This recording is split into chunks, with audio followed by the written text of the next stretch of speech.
Assalamualaikum warahmatullahi wabarakatuh. Pagi itu pasar Serdang Jakarta mendadak gempar saat polisi grebek penjual daging manusia yang selama ini dipercaya warga. Kerumunan tak percaya ketika terungkap bahwa daging yang dijual ternyata adalah daging istrinya sendiri. Sosok yang tampak biasa menyimpan rahasia kelam di balik senyumnya. Bisik-bisik berubah jadi ketakutan. Bagaimana mungkin tragedi sekejam itu terjadi tanpa ada yang menyadarinya? Sholawat dan salam semoga tercurah kepada Nabi Muhammad SAW. Sebelum menyimak kisah ini, mari kita bersholawat sejenak, semoga hati kita diberi ketenangan dan hidayah oleh Allah. Pagi itu, suasana di pasar Serdang tidak seperti biasanya. Matahari baru saja naik, sinarnya menembus sela-sela atap seng dan terpal warna-warni yang membentang di atas kios-kios. Biasanya, suara pedagang memanggil pembeli bercampur dengan tawa ibu-ibu yang menawar harga menjadi musik yang akrab di telinga. Namun hari itu, bisik-bisik pelan terdengar lebih dominan. Orang-orang berkumpul dalam kelompok kecil, wajah mereka tegang, mata mereka saling bertanya. Sebuah kabar mengejutkan baru saja menyebar. Kabar yang membuat jantung siapapun berdegup lebih cepat. Berita itu terdengar seperti cerita film, terlalu kejam untuk menjadi kenyataan. Seorang pria penjual daging sapi, yang selama ini dikenal rajin dan tidak banyak bicara, ditangkap polisi. Ia diduga menjual daging manusia di antara potongan daging sapi yang dipajangnya setiap hari. Tidak ada yang siap mendengar tuduhan seperti itu. Beberapa orang langsung menutup mulut mereka dengan tangan, seolah ingin menahan rasa mual. Yang lain menggelengkan kepala, tidak percaya. Tidak mungkin, kata seorang ibu parubaya yang sudah bertahun-tahun menjadi pelanggan tetapnya. Dia orangnya kelihatan baik. Kabar itu menyebar secepat angin. Dalam waktu singkat, hampir semua pedagang tahu. Para pembeli yang baru datang langsung berhenti di pintu masuk pasar ketika mendengar cerita tersebut. Ada yang memilih pulang tanpa belanja. Ada pula yang justru semakin mendekat, ingin melihat sendiri apa yang sedang terjadi.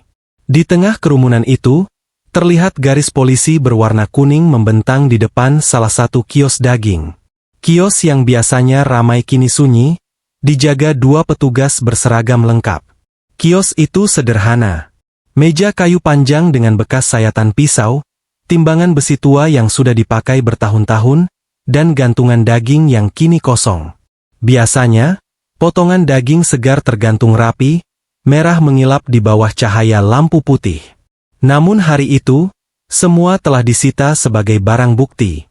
Bau daging mentah yang biasa terasa biasa saja kini terasa berbeda, seolah membawa cerita gelap yang tersembunyi di baliknya. Beberapa pedagang di sebelah kios berdiri dengan wajah pucat. Mereka masih mencoba mencerna apa yang sedang terjadi. Salah satu dari mereka, Pak Rahmat, pedagang ayam yang berjualan tepat di samping kios tersebut, terlihat gemetar saat berbicara kepada seorang wartawan. Saya sudah bertahun-tahun jualan di sini, katanya pelan. Dia jarang bicara, tapi tidak pernah bikin masalah. Saya tidak pernah lihat tanda-tanda aneh. Suaranya bergetar, antara takut dan tidak percaya. Tak lama kemudian, mobil polisi datang membawa tim penyidik dan petugas forensik. Mereka turun dengan membawa kotak besar dan perlengkapan khusus. Suasana pasar yang tadinya riuh berubah menjadi hening, hanya terdengar bunyi langkah sepatu dan gesekan plastik sarung tangan yang dipakai petugas. Semua mata tertuju pada mereka.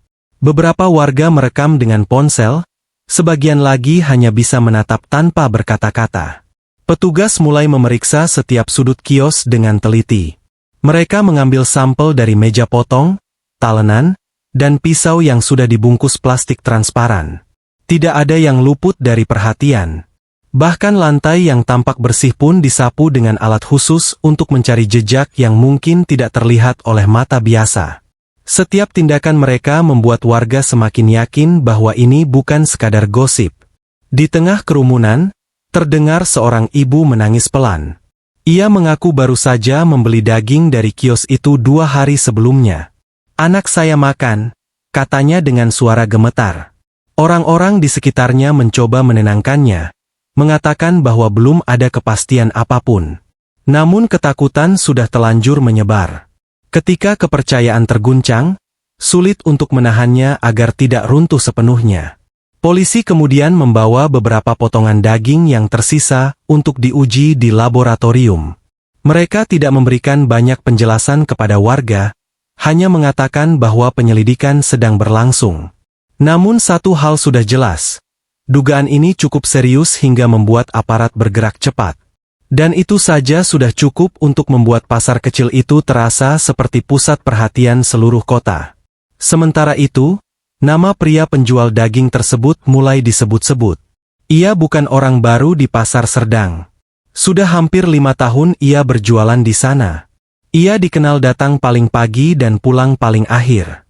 Tubuhnya tinggi, wajahnya tirus dengan sorot mata yang sulit ditebak. Ia jarang tersenyum lebar, tetapi selalu melayani pembeli dengan sopan. Tidak pernah ada yang melihatnya bertengkar dengan siapapun. Tetangga di rumahnya pun mulai didatangi polisi. Kabar lain yang tidak kalah mengejutkan pun muncul. Istrinya sudah beberapa hari tidak terlihat. Awalnya, orang-orang mengira ia pulang kampung atau mengunjungi keluarga. Namun setelah kabar penangkapan itu menyebar, ketidakhadiran sang istri terasa mencurigakan. Pertanyaan demi pertanyaan mulai bermunculan di benak warga. Hari itu, Pasar Serdang tidak hanya menjadi tempat jual beli. Ia berubah menjadi tempat orang-orang mencari jawaban. Setiap sudut dipenuhi rasa penasaran, ketakutan, dan duka yang belum jelas arahnya. Anak-anak yang biasanya berlarian di lorong pasar kini digandeng erat oleh orang tua mereka. Seolah-olah bahaya yang tak terlihat sedang mengintai.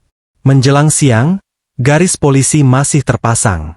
Matahari semakin terik, tetapi tak satu pun warga benar-benar meninggalkan lokasi. Mereka menunggu, berharap ada penjelasan yang bisa meredakan kegelisahan. Namun yang ada hanya kabar simpang siur dan wajah-wajah tegang. Di balik semua itu, satu hal mulai terasa. Apapun hasil penyelidikan nanti, Pasar Serdang tidak akan pernah benar-benar sama lagi.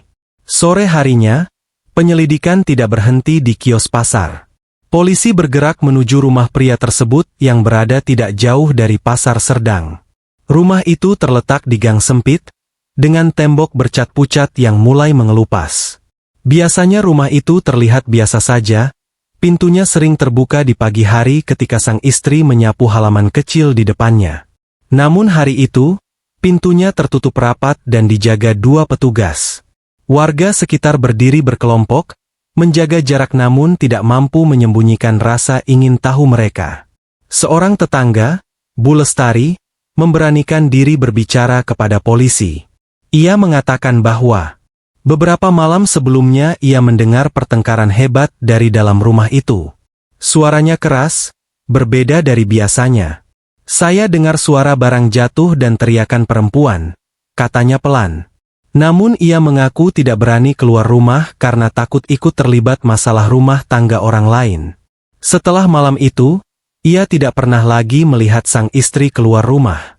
Ia mengira perempuan itu pergi menginap ke rumah keluarganya untuk menenangkan diri.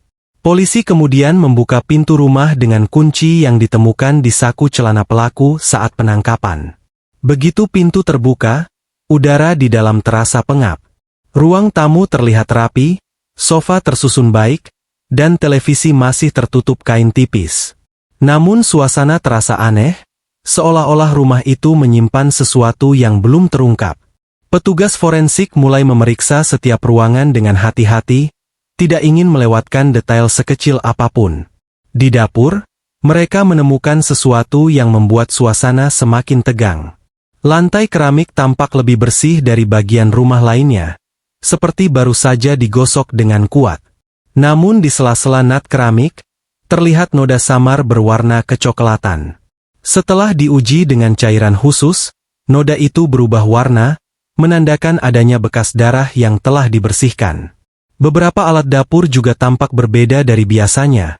Pisau besar yang biasa dipakai untuk memotong daging terlihat baru diasah, dan talenan kayu menunjukkan bekas sayatan yang lebih dalam dari biasanya.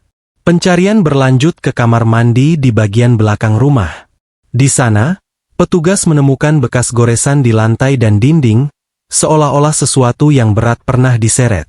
Saluran air diperiksa, dan beberapa potongan kecil jaringan ditemukan tersangkut di saringan. Bukti-bukti itu dimasukkan ke dalam kantong khusus untuk diuji lebih lanjut di laboratorium. Warga yang menyaksikan dari luar hanya bisa menahan napas ketika satu persatu barang bukti dibawa keluar.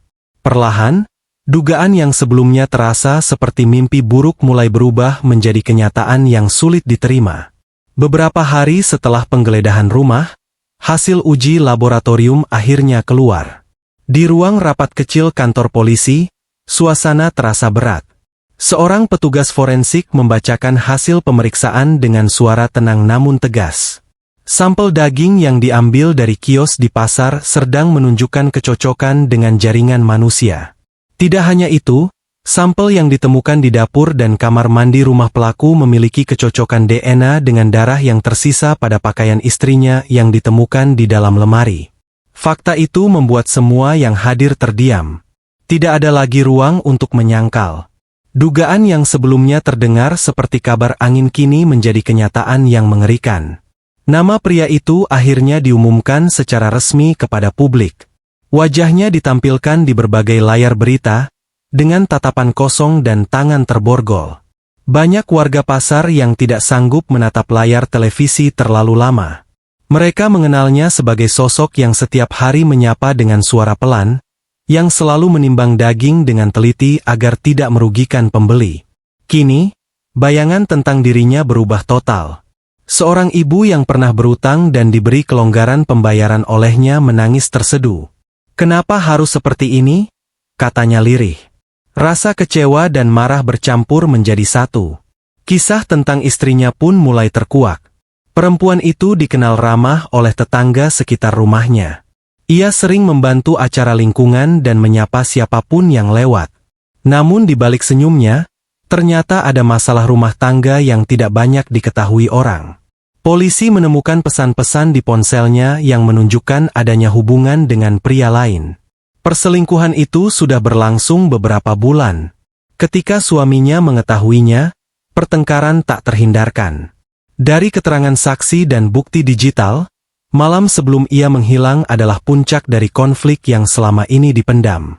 Dalam ruang interogasi yang dingin dan sunyi, pria itu akhirnya tidak mampu lagi menahan tekanan. Awalnya ia tetap bersikeras bahwa istrinya pergi meninggalkannya. Namun ketika penyidik menunjukkan hasil tes DNA dan rekaman pesan di ponsel, bahunya mulai terkulai. Dengan suara serak, ia mengaku bahwa amarah telah menguasai dirinya malam itu. Ia merasa dikhianati, dipermalukan, dan kehilangan harga diri. Pertengkaran yang dimulai dengan kata-kata berubah menjadi kekerasan. Dalam keadaan emosi yang tidak terkendali, ia melakukan perbuatan yang tidak bisa ditarik kembali. Setelah itu, rasa panik membuatnya berpikir dengan cara yang salah dan gelap. Pengakuan itu segera memicu reaksi keras dari masyarakat. Sebagian orang merasa sangat marah dan menyebutnya tidak berperi kemanusiaan. Namun ada juga yang melihatnya sebagai tragedi besar akibat kemarahan yang tidak terkontrol. Para tokoh masyarakat mengingatkan bahwa apapun alasannya, mengambil nyawa seseorang bukanlah jalan keluar. Media ramai membahas kasus ini, menyoroti pentingnya komunikasi dalam rumah tangga dan pengendalian emosi.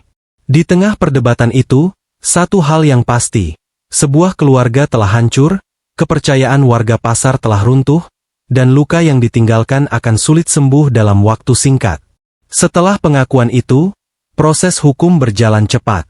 Pria tersebut resmi ditahan dan dijerat dengan pasal pembunuhan berencana serta pasal tambahan terkait tindakan tidak manusiawi terhadap jenazah korban. Setiap kali ia dibawa keluar dari ruang tahanan untuk menjalani pemeriksaan lanjutan, sorot kamera wartawan langsung menyambutnya. Wajahnya tampak lebih pucat dari sebelumnya, matanya sayu dan kosong. Tidak ada lagi sosok penjual daging yang berdiri tegap di balik meja kayu. Yang ada hanyalah seorang pria yang kini harus menghadapi konsekuensi dari amarahnya sendiri. Sidang perdana digelar beberapa minggu kemudian. Ruang sidang dipenuhi oleh wartawan, warga pasar, dan keluarga korban. Beberapa pedagang dari pasar sedang datang dengan wajah tegang. Mereka tidak hanya ingin melihat jalannya persidangan, tetapi juga ingin memastikan bahwa keadilan benar-benar ditegakkan. Ketika terdakwa dibawa masuk dengan tangan terborgol, suasana menjadi sunyi. Tidak ada yang bersuara, hanya tatapan yang penuh campuran emosi, marah, kecewa, dan tidak percaya. Keluarga korban duduk di bangku depan. Ibu korban tidak mampu menahan air mata saat jaksa membacakan kronologi kejadian. Setiap detail yang diungkap membuat luka itu terasa kembali terbuka. Ayah korban hanya menunduk, tangannya mengepal di atas lututnya. Mereka tidak hanya kehilangan seorang anak, tetapi juga harus menerima kenyataan pahit tentang cara kematiannya. Dalam pernyataannya, keluarga meminta hukuman seberat-beratnya. Mereka menegaskan bahwa tidak ada alasan apapun yang bisa membenarkan tindakan kejam tersebut. Namun di luar ruang sidang, konflik mulai muncul. Sebagian warga pasar merasa citra tempat mereka mencari nafkah telah tercoreng. Beberapa pembeli mulai enggan datang, takut dan trauma dengan kejadian tersebut. Penjualan menurun drastis. Pedagang daging lain merasa ikut dicurigai. Mereka harus bekerja lebih keras untuk meyakinkan pembeli bahwa dagangan mereka aman. Pemerintah setempat akhirnya turun tangan dengan melakukan inspeksi rutin dan memberikan sertifikasi kebersihan serta keamanan pangan kepada para pedagang. Langkah itu perlahan membantu memulihkan kepercayaan masyarakat. Di tengah proses hukum yang terus berjalan, terdakwa sempat menyampaikan permintaan maaf di hadapan hakim. Dengan suara pelan, ia mengaku menyesal dan menyadari bahwa kemarahannya telah menghancurkan segalanya. Ia mengatakan bahwa jika waktu bisa diputar kembali, ia akan memilih pergi daripada membiarkan emosi menguasainya. Namun penyesalan datang terlambat. Kata-kata maaf itu tidak mampu mengembalikan nyawa yang hilang, juga tidak bisa sepenuhnya menyembuhkan luka keluarga korban. Meski begitu, pengakuan dan penyesalan tersebut menjadi bagian penting dalam proses persidangan yang mendekati akhir. Setelah melalui rangkaian sidang yang panjang dan penuh emosi, tibalah hari pembacaan vonis. Ruang sidang kembali dipenuhi banyak orang.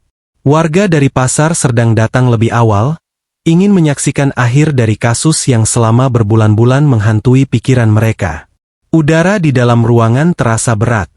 Hakim memasuki ruang sidang dengan wajah serius, lalu membacakan pertimbangan hukum secara perlahan. Setiap kalimat terdengar jelas, menjelaskan bahwa perbuatan terdakwa bukan hanya melanggar hukum, tetapi juga melukai rasa kemanusiaan dan kepercayaan masyarakat. Ketika hakim akhirnya menjatuhkan hukuman penjara seumur hidup, suasana menjadi campur aduk. Sebagian orang menghela napas lega karena merasa keadilan telah ditegakkan. Keluarga korban saling berpelukan sambil menangis. Meski hukuman itu tidak bisa mengembalikan orang yang mereka cintai, setidaknya ada kepastian hukum yang memberi sedikit rasa tenang. Di sisi lain, terdakwa hanya menunduk. Wajahnya kosong, seperti seseorang yang sudah tidak memiliki harapan lagi. Vonis itu menjadi penutup resmi dari proses hukum, tetapi bukan akhir dari luka yang ditinggalkan. Sepulang dari persidangan, kehidupan di pasar perlahan berubah. Pemerintah daerah bersama pengelola pasar mengadakan pertemuan dengan para pedagang untuk membahas langkah pemulihan. Mereka memperketat aturan kebersihan dan pengawasan distribusi daging. Setiap pedagang diwajibkan memiliki dokumen resmi asal barang dagangan.